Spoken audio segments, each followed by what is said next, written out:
불과 몇 년 새 시장의 판도가 완전히 뒤바뀌고 있었습니다. 쉐보레 트렉스가 만든 물결은 르노 삼성 QM3, 쌍용 티볼리라는 파도로 이어져 어느새 거대한 해일이 되어 있었고 준중형 세단 시장까지 집어삼키기 시작했죠. 국내 준중형차 시장은 말 그대로 비상이 걸렸습니다. 굳이 세단을 고집할 이유가 없는 젊은 소비자층이 SUV로 대거 이탈하면서 시장 자체가 위축되고 있었죠. 절대 강자 아반떼 AD가 굳건히 1위를 지키고 있었지만 1세대 K3를 비롯 쉐보레 크루즈, 르노 삼성 SM3는 별다른 힘을 쓰지 못하면서 예전만 못한 성과를 내고 있었어요. 이런 상황에서 기아는 다시 한번 칼을 갈았습니다. SUV들에겐 태생적으로 불리한 오직 세단에서만 누릴 수 있는 멋과 효율, 가성비라는 세 마리 토끼를 모두 잡기로 한 것이죠. 이윽고 2018년 정식 출시된 2세대 K3는 모두의 기대를 충족시킬 만큼 화려한 모습으로 돌아왔습니다. 기아의 헤일로카인 스팅어의 디자인 DNA를 물려받아 시각적인 만족감을 극대화하고 덩치를 확 키우면서도 파워트레인은 과감히 효율 중심으로 재편해 아반떼와의 차별화를 꾀했습니다. 2세대 K3의 외관은 리틀 스팅어라는 별명하나로 모든 것이 설명됩니다. 전작에 다소 둥글둥글했던 이미지를 완전히 벗어던지고 다시금 직선 위주의 디자인을 채택하면서 한층 더 날렵해진 호랑이 코 그릴과 헤드램프, 입체적인 범퍼 디자인으로 공격적인 인상을 줬습니다. LED 프로젝션 헤드램프와 X자로 디자인된 주간주행 등은 K3만의 강렬한 눈빛을 만들어냈어요. 측면에서는 전작의 분위기를 이으면서도 확 커진 덩치가 돋보였습니다. 부드럽고 매끈한 쿠페 스타일을 뽐냈던 전작 대비 데크, 즉 트렁크 길이를 좀 더 길게 설정하면서 전통적인 3박스 세단의 감각을 강조했고 덕분에 차가 더욱 늘씬하고 길어 보였어요. 실제로 전작 대비 약 100mm가량 길어졌죠. 스포티하면서도 견고해 보이는 휠 디자인도 차와 잘 어울렸고요. 뒷모습 역시 스포티함의 연속이었습니다. 길게 이어진 형태의 리어램프는 신형 제규어를 떠올리게 하는 그래픽을 심어 헤드램프 못지않은 강렬한 인상을 만들어냈고 가로선이 강조된 범퍼 디자인으로 시각적인 안정감을, 또 차를 보다 넓어 보이게 만들어 좁은 전폭도 보완했습니다. 다만 앞모습과의 통일감을 위해 너무 욕심을 내서일까요? 후면 역시 방향 지시 등이 리어램프가 아닌 범퍼 하단에 내려와 있는 것은 많은 소비자들에게 아쉬움으로 지적받았습니다.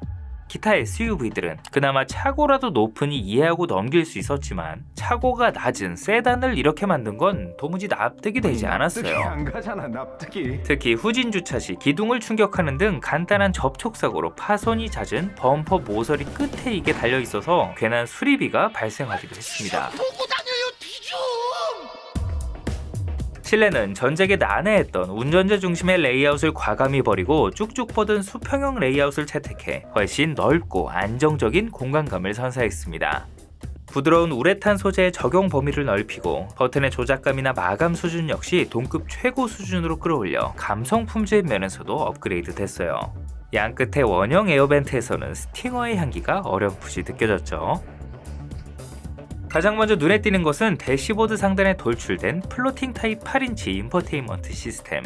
당시 글로벌 트렌드를 적극 반영한 것으로 대시보드의 전체 높이를 낮추는 효과를 만들어내 주행 시야에 도움을 주는 것은 물론 그 형태만으로도 최신의 차를 탔다는 느낌을 확실하게 전달했습니다. 내비게이션은 카카오 아이의 인공지능 서비스를 내장해 음성인식의 정확도를 높이고 실시간 지역별 날씨 예보, 카카오 맵과 연동한 길 안내 등의 편의 기능을 제공하기도 했어요. 여기에 선반 형태의 무선 충전 패드, 각종 보안 기능과 차량 진단까지 가능해진 유보 3.0, 8개 스피커의 크렐 프리미엄 사운드 시스템 등 상위 차급에서나 볼 수 있었던 첨단 고급 사양도 새롭게 탑재됐습니다. 스팅어의 것과 유사한 심플하면서도 멋스러운 스마트키 디자인도 개인적으로 마음에 들었어요.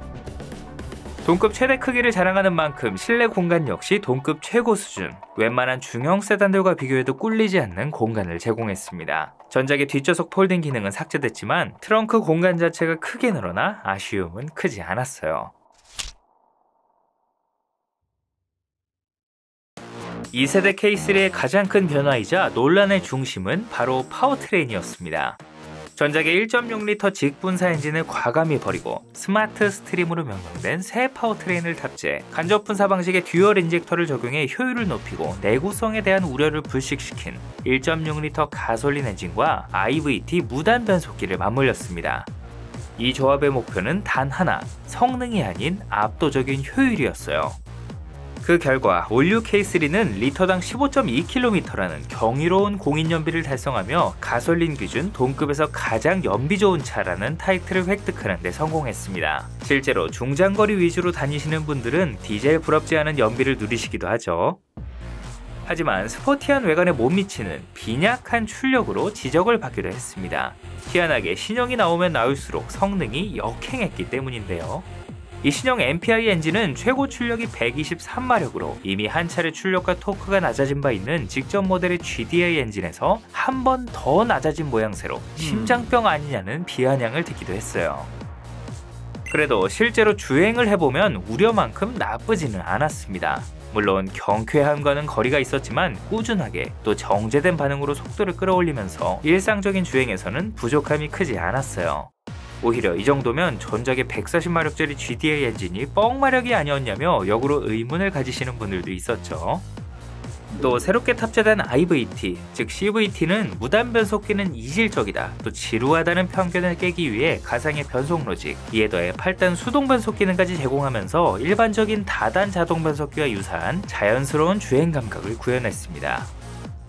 이와 함께 대부분의 소비자들이 선호하는 부드러운 승차감, 완성도를 높인 MDPS와 전자장비로 조향감과 주행 안정성을 높였고, 차간거리 조절이 가능한 스마트 크루즈 컨트롤, 자동 긴급제동 및 후측 반경고, 차선 이탈 방지 보조 등 경쟁차 아반떼는 물론 일부는 당시 플래그십 K9에도 없었던 첨단 주행 보조 장치를 탑재, 그야말로 압도적인 상품성을 뽐냈습니다. 스피드를 즐기는 성향만 아니라면 굉장히 만족스럽게 운행할 수 있는 차였어요.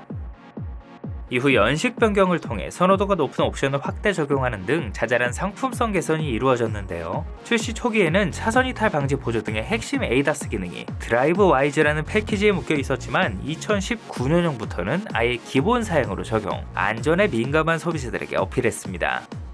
사고를 한 번만 막아줘도 아주 유용한 기능이니까 중고로 알아보실 때도 연식이나 옵션 장착 여부를 꼭 확인해 보시는 걸 추천드립니다.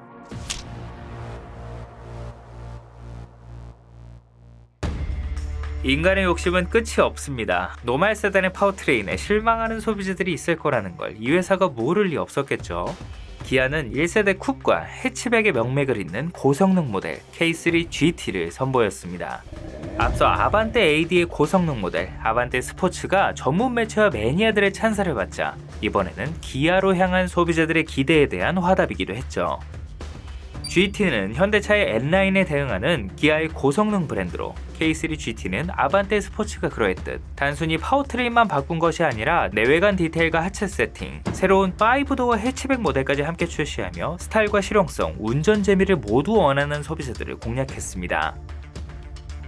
외관부터 세단 모델과 확실하게 차별화됐는데요. 다크크롬 소재와 레드 포인트가 더해진 GT 전용 라디에이터 그릴, 측면에는 18인치 전용 휠과 블랙 사이드 미러 커버만으로 남다른 인상을 줬고, 후면부에는 듀얼 머플러 팁과 좀 더 본격적인 디퓨저가 장착되어 고성능 모델의 정체성을 확실히 했죠. 단연 돋보이는 건 해치백이었습니다. 디젤 크루즈가 조선의 320D라면 이쪽은 조선의 3GT가 아닐까 싶은데요. 트렁크가 급격하게 떨어지는 정통 해치백 스타일의 전작들과 달리 과거 라세티 해치백, 크루즈5처럼 세단에서 트렁크만 잘라낸 형태인 테라스 해치백 스타일을 적용, 특유의 짜리몽땅한 느낌을 걷어내고 훨씬 자연스럽고 역동적인 분위기를 전달했습니다. 여기에 슬림하게 디자인된 전용 리어 램프와 공격적인 범퍼 디자인은 웬만한 프리미엄 수입차에도 밀리지 않는 포스를 만들어냈어요. 실내 역시 D컷 스티어링 휠, GT 로고가 새겨진 세미 버킷 시트, 그리고 곳곳에 레드 스티치를 수놓아 스포티한 감성을 극대화했습니다. 패들 시프트와 계기판의 변속기 온도를 체크할 수 있는 화면을 추가하는 등 전용 사양도 더해졌죠. 뒷좌석을 접으면 넓다란 적재 공간이 펼쳐지는 건 덤이었고요. 가장 중요한 파워트레인은 아반떼 스포츠와 동일한 1.6L 터보 GDI 엔진을 탑재, 최고 출력 204마력, 최대 토크 27kg 포스미터의 강력한 성능을 발휘했습니다. 변속기 역시 7단 건식 DCT가 맞물려 빠릿빠릿한 변속감을 선사했죠. 여기에 가상의 엔진음을 더해주는 사운드 제너레이터, 튜닝된 머플러로 순정 상태에서도 나름 들을만한 배기음을 제공한다는 점도 만족스럽고요. 심지어 후륜 서스펜션이 멀티링크로 변경되어 한 차원 높은 주행 안정성과 코너링 성능도 제공했어요. 또 현대의 튜익스 패키지에 대응하는 기아의 자체 커스터마이징 튜닝 브랜드 튜원 퍼포먼스 패키지를 옵션으로 제공해 서스펜션과 브레이크 성능을 강화할 수도 있었죠. 탄탄하게 세팅된 서스펜션에 낮은 편평비의 18인치 휠까지 더해지면서 승차감은 일반 세단 대비 딱딱하긴 했지만 장거리 여행용 차라는 의미를 가진 GT라는 서브네임에 걸맞게 장거리 주행을 하거나 데일리카로 활용하기에 딱히 불편한 수준은 아니었습니다. 무엇보다 경쟁차인 아반떼 스포츠에는 빈약했던 주행 보조 장치들을 이 K3 GT는 빠짐없이 챙긴 것도 돋보였습니다. 충돌 방지 보조와 차선 이탈 방지 보조 등 운전자의 체감이 큰 안전 사양들은 물론 심지어 나중에 등장한 삼각대 스포츠에도 없었던 스마트 크루즈 컨트롤까지 갖추고 나온 점은 이 모델의 분명한 경쟁력이었죠. K3 GT야말로 리틀 스팅어라는 별명에 어울리는 모델이었습니다. 멋스러운 디테일을 뽐내는 해치백 모델이 GT만의 전용 사양이라는 게 조금 아쉽긴 하지만 애초에 판매량이 많지 않았을 테니 이 소수의 매니아들만이라도 확실하게 만족시키자는 전략이 아니었나 싶네요.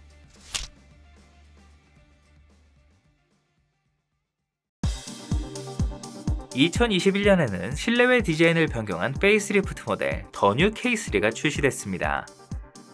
전작의 페이스리프트 모델이 그러했듯 이번에도 기존의 틀은 거의 그대로 유지하면서 디테일을 다듬어 좀 더 날렵하면서도 안정적인 생김새로 변모한 것이 특징이었는데요. 기존의 호랑이 코 그릴을 헤드램프와 길게 연결해 더욱 와이드한 인상을, 스팅어 마이스터를 연상시키는 주간주행 등과 사선으로 배치한 안개 등등 LED 램프를 보다 적극적으로 사용하면서 미래지향적인 느낌을 연출했습니다. 후면부 역시 리어 램프 그래픽을 점선 형태로 변경해 앞모습은 물론 앞서 출시된 상위 라인업들과도 통일감을 줬어요. 범퍼 디자인도 함께 다듬어 스포티한 이미지를 강화했고 새로운 디자인의 멀티스포크 알루미늄 휠, 또 신형 기아 엠블럼이 적용된 것도 작지만 변화가 분명하게 체감되는 디테일이죠.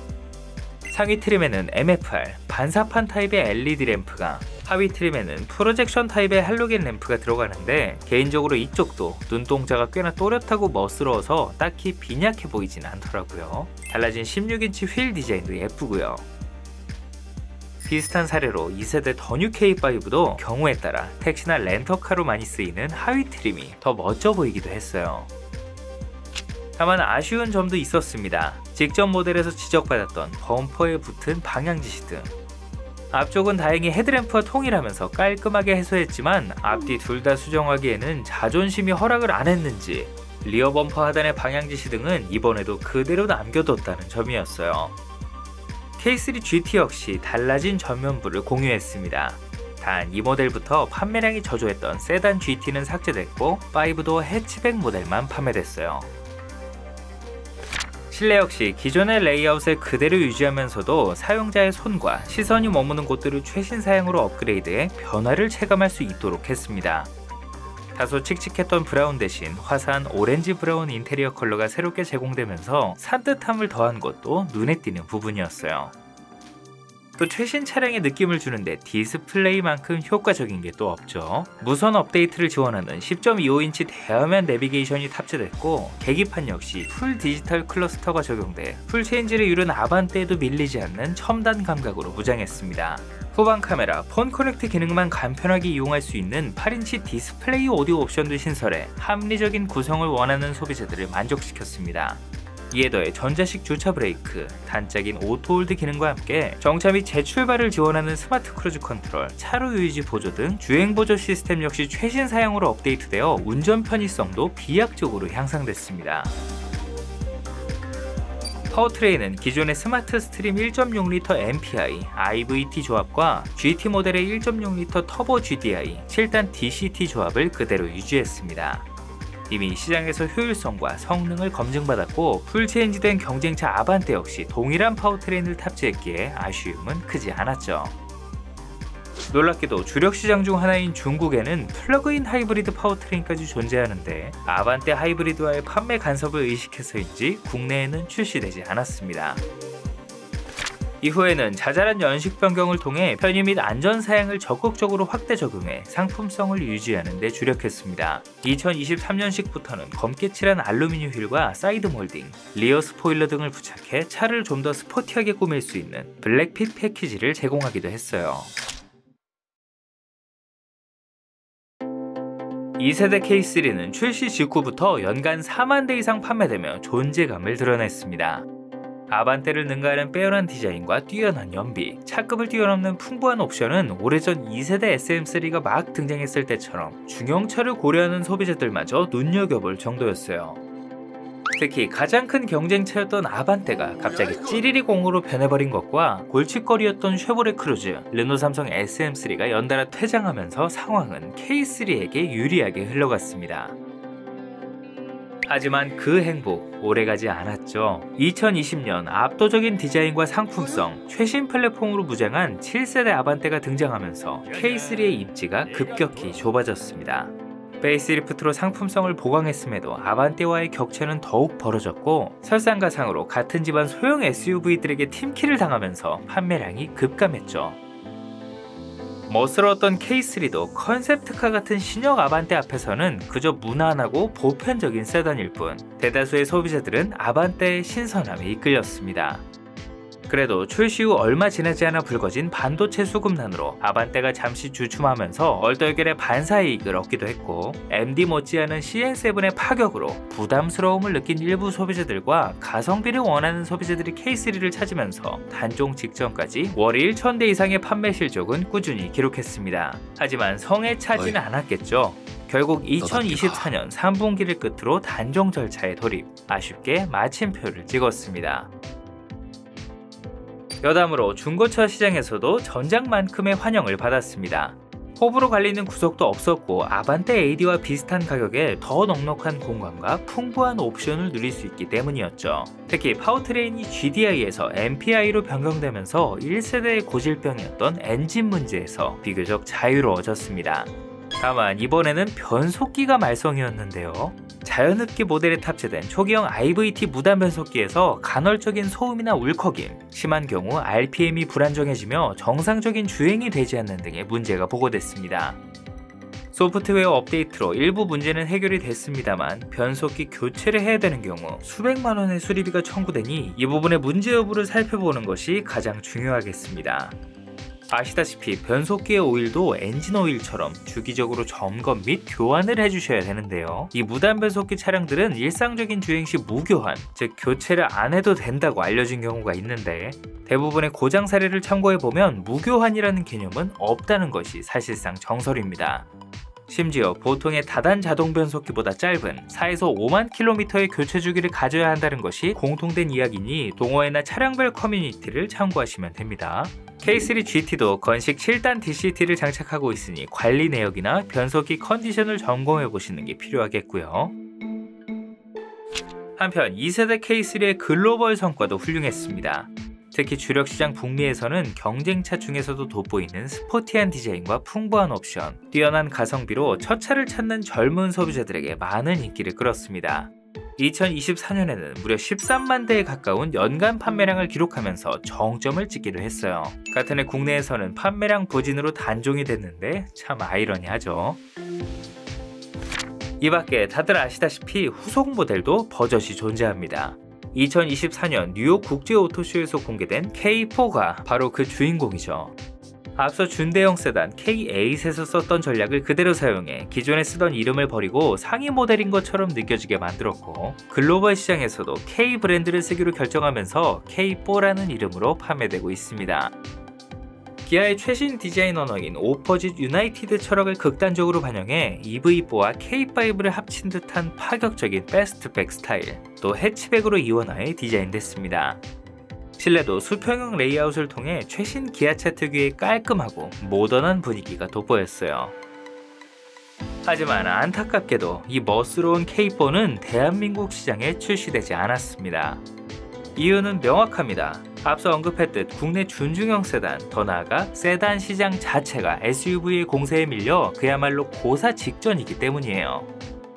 2세대부터는 경쟁차들이 모두 은퇴하면서 집안 싸움이 된 지 오래고 결국 아반떼라는 어찌 보면 흔적만 남아있는 상황인데 그런 아반떼마저도 과거의 영광에 비하면 초라한 판매량이죠.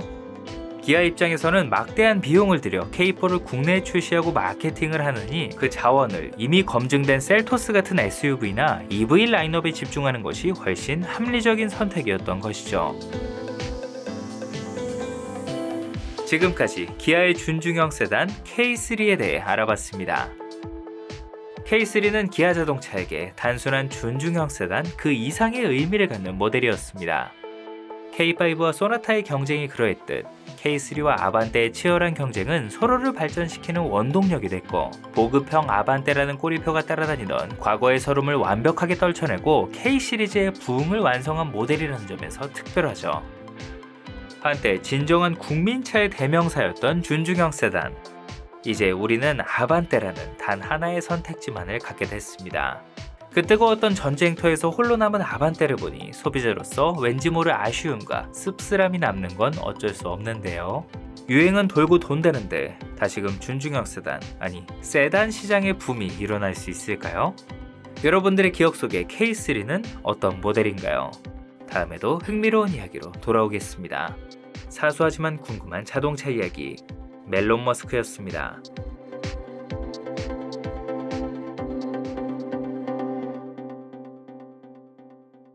너답게 갈 수 있지?